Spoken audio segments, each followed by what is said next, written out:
Ini dia G-Shock terkecil dan tertipis yang pernah saya punya. Kalau dibilang jam tangan iya, smartwatch juga termasuk ya. Karena dia punya fitur Bluetooth yang bisa terkoneksi ke smartphone melalui aplikasi Casio Watch. Dari segi desain, terlihat sporty, minimalis, tahu sendiri lah ya. Untuk durability G-Shock, berat keseluruhan dari jam tangan G-Shock ini ada di 44,7 gram, nggak nyampe 50 gram, ini termasuk ringan sih ya. Ukurannya juga terbilang tidak besar, pas di lengan saya yang kecil. Saya ukur untuk ketebalannya sendiri dia hanya 11 mm lebih, dengan lebar case-nya ada di 38 mm lebih, kecil ya. Lak-tulaknya ada di 41 mm nih kurang lebihnya. Cocok banget buat kamu yang berlengan kecil seperti saya ukuran lingkar 16 cm atau para ladies juga ini masih bisa cocok dipakai. Daya tahan airnya ini bisa sampai 20 bar atau 200 meter. Buat kena basah-basahan berenang ini sih udah pasti aman lah ya. Untuk di bagian belakang dia menggunakan material stainless steel. Di sini ada dia punya kode produk dan yang punya saya ini ada tulisannya Made in Thailand. Soalnya juga ada yang Made in China. Untuk di bagian layarnya sendiri menggunakan material mineral kristal. Yang pastinya ini bukan resin lagi. Dan kalau menurut saya di bagian layarnya ini gampang meninggalkan sidik jari atau fingerprint gitu ya. Jadi sering-sering aja dibersihin. Lalu yang saya perhatikan juga di bagian layarnya ini terbilang kecil ya, nggak terlalu besar banget. Untuk angka-angkanya juga terlihat jadinya agak kecil gitu. Ukuran lebar layarnya sendiri ini 22 mm.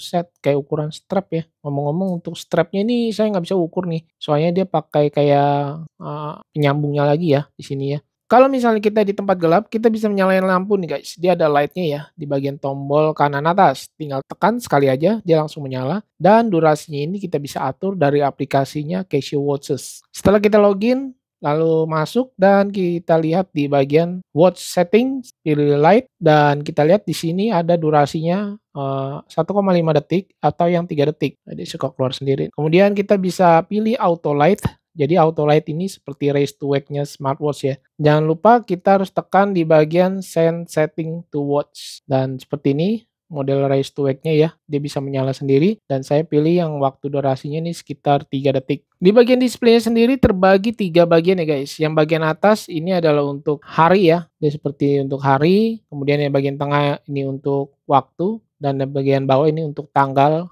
bulan, dan tahun. Kalau kita tekan bagian tombol yang kiri atas ini untuk mengubah tampilan bagian layar pertama bagian atas ya. Ini bisa mengubah ke hari ataupun ke koneksi. Misalnya ini saya lagi terhubung ke Bluetooth smartphone, dia akan merubah jadi muncul tulisan connect gitu. Tapi ini sedang tidak connect ya. Kalau kita perhatikan di bagian bawahnya ini untuk step layar bawahnya ya. Ini saya belum melakukan perjalanan di outdoor atau di rumah dalam rumah gitu. Jadi tidak bergerak, dia tidak terhitung masih 0. Setiap jam 12 malam dia akan berubah mereset sendiri ke 0. Untuk pedometernya sendiri cukup baik dan responsif. Saya tes untuk berjalan di outdoor. Memang kalau saya cocokkan dengan Huawei Watch Fit 3 saya, memang ada berbeda selisih tapi tidak banyak. Misalnya saya jalan 1200 langkah di Huawei Watch Fit 3, di Casio Watch G-Shock ini sekitar 1100 langkah. Bedanya dikit lah. Casio Watch G-Shock tipe seri ini dia memiliki 4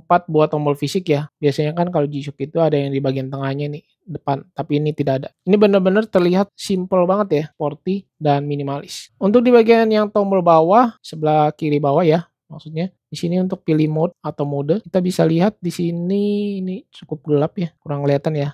Di sini ada kita bisa pilih menu atau fitur seperti stopwatch. Ini adalah rekaman, timer, DT ini adalah dual time, alarm. Ya, itu aja. Untuk mengubah tampilan settingnya, kita perlu pilih untuk tombol yang bagian atas sebelah kiri. Tekan dan tahan. Nah, muncul tulisan set. Lalu kita ini lihat berkedip dan pilih tombol yang bagian kiri bawah untuk men-settingnya. Kita lihat di sini ya, kita bisa atur waktu, detik, dan menit. Kemudian kita turunin lagi untuk mengatur dia punya 24 atau 12 jam waktunya. Kemudian di bagian bawah ini kita bisa atur juga tanggal, bulan, dan tahun. Kemudian uniknya dari sebuah jam tangan G-Shock seri GDB 500 ini, saya sukanya ketika saya tidak pakai, saya taruh aja gitu ya. Dia akan off sendiri, dia punya displaynya atau tampilan angka jamnya, sehingga dia bisa mengirit daya baterai sih harusnya ya. Jadi ketika saya ambil, saya angkat, dia tahu ada pergerakan, langsung dia nimbul lagi dia punya angka jamnya, cakep. Untuk aplikasi dia menggunakan yang tadi saya sebutin, ini adalah Casio Watches, bisa kita download dari Play Store maupun dari App Store ya harusnya. Cuma di sini saya sedang menggunakan seri Samsung A55. Tampilannya seperti ini ketika sudah login ya. Jadi caranya untuk pairing, kita tinggal tekan dan tahan tombol yang bagian bawah ini, mode, sampai dia bunyi beep. Nah, seperti ini. Nanti muncul yang namanya connection. Tapi tekan dan tahannya jangan sebentar, agak lamaan, sekitar 3 detik sampai muncul tulisan connect gitu di bagian atas ini, dekat tulisan Casio. Setelah terkoneksi, kita bisa setting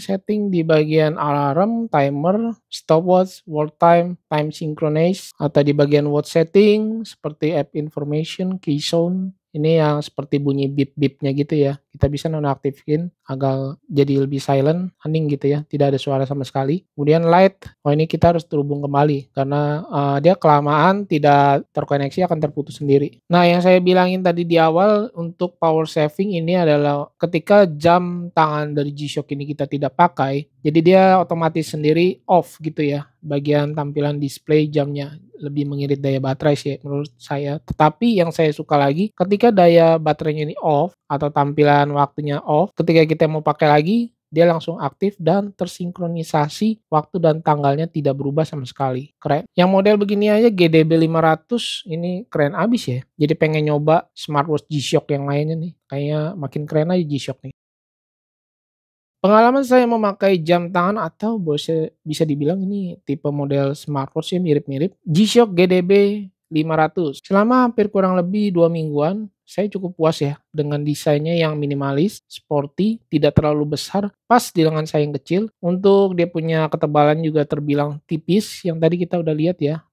Saya timbang juga ini termasuk ringan. Bagian displaynya cakep, saya suka dengan dia punya tampilan case, strap full black. Bahkan di bagian dialnya negatif dial, terlihat full black juga ya. Tapi ya memang gitu, kalau model negatif dial, ketika di tempat kurang cahaya seperti ini remeng-remeng agak sulit ya melihat dia punya waktu tampilannya nih, angkanya. Tapi ketika kita hadapkan dengan cahaya, dia lebih terlihat dengan jelas. Seperti di outdoor, itu terlihat jelas banget deh. Mantap. Yang saya suka lagi dia ada auto light. Ketika kita putar atau raise to wake, dia punya jam akan menyala layarnya. Lampunya maksudnya. Jadi mirip-mirip seperti smartwatch lah ini. Keren banget deh. Cuma layarnya aja warnanya seperti ini ya. Juga dia punya step tracker yang saya cukup suka juga. Jadi kita bisa memantau pergerakan atau olahraga kita sudah berapa langkah per hari ini. Untuk baterainya sendiri dia memakai CR2016 yang tertulis di deskripsi produk. Ini bisa sampai kurang lebih 2 tahunan. Seperti ini, 2 years on CR2016. Ya sekali lagi untuk daya tahan baterai ini tergantung dari pemakaian kita masing-masing ya.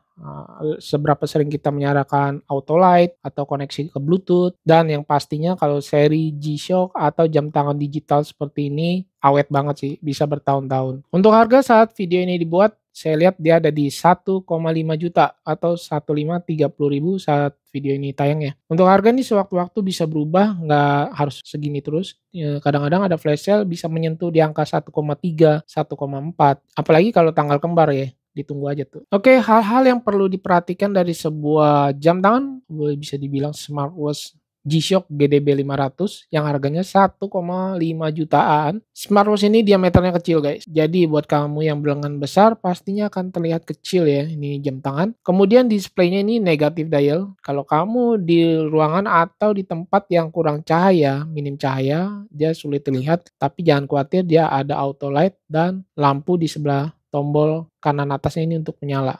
Cakep. Strap yang tidak mudah diganti-ganti seperti layaknya smartwatch yang ada quick release. Dia ini berbeda ya. Kemudian baterai juga enggak seperti smartwatch yang bisa dicas ketika habis. Yang pastinya kalau tipe-tipe model jam tangan digital ya pasti awet sih. Bisa lebih dari setahun ya. Pastinya 2 tahunan gitu. Tergantung pemakaian sekali lagi ya. Yang saya bilang tadi, fitur tidak seperti smartwatch kebanyakan yang punya heart rate monitor, SpO2, atau fitur-fitur GPS, kompas, dia ini belum ada. Jadi hanya ada step counter untuk menghitung pedometer atau langkah kaki kita. Dan datanya sendiri ini tersimpan di aplikasi Casio Watches. Di sini kita bisa lihat data per tanggal. Keren banget. di sini nih. Kemudian juga di bagian layar kalau kita lihat untuk diameter layarnya ini cukup kecil ya, nggak seperti smartwatch yang bisa sampai 1,43 inch. Tapi kalau saya pribadi saya suka dengan smartwatch atau jam tangan yang kecil-kecil seperti ini ya, karena lengan saya juga cukup imut dan kecil. Jadi imbangin aja guys. Ya kesimpulannya buat kamu yang pengen nyoba sebuah jam tangan mirip-mirip ala-ala smartwatch gitu ya, yang bisa tahan lama, durability-nya sangat solid, dan kamu belum pernah punya G-Shock,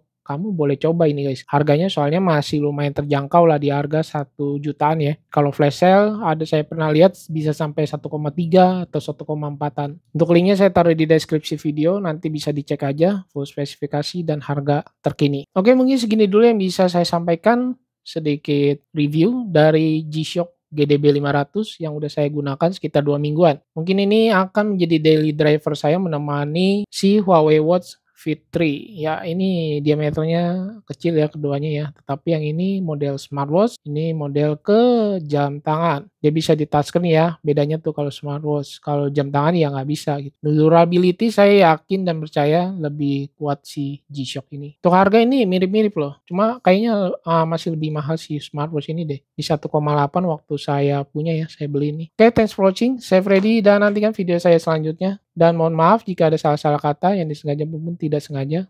Bye.